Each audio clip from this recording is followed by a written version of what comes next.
Magandang umaga mga kamanok. Nandito tayo sa usaping bakit duwag ang ating mga manok. Ito ang unang mga dahilan ng bakit duwag ang manok.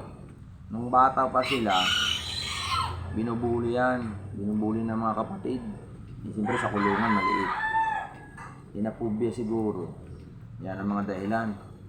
Pangalawa, payat. Payat ang manok.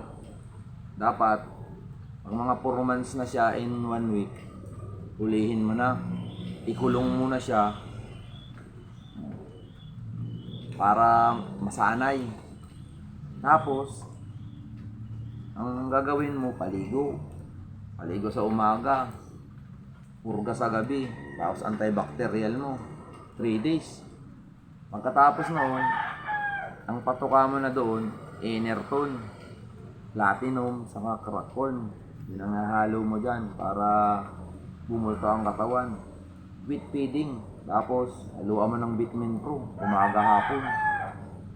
Ganun ang gagawin mo. Mga 1 linggo bulto na ang katawan na yan. Tapos tirahin mo ng Rigel Forte. Yan.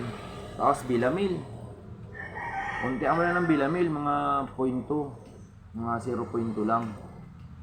Yan. Ewan kung hindi tumapang yan. Kasi lagay mo sa flying pin.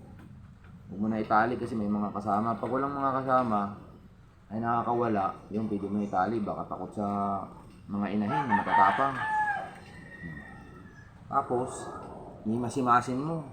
Yan, ganyan ang himas Umaga, tanghali, hapon, babasain mo yan. Himasin mo siya para masanay. Yan, ito 5 months na to nalaban na to. Pero pinapabayaan ko muna. Inano ko to ginawa kong pinaares ko sa pumpkin. Magandang kalalabasan. RRCin ko. Yan. Ganun lang. Meron pa, ibartulinan nyo.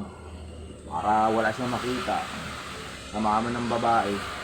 Ay naku, katapang talaga yan. Share nyo na lang sa baba kung ano yung mga iba pang tip para tumapang ang ating manok. Maraming salamat mga kaluds.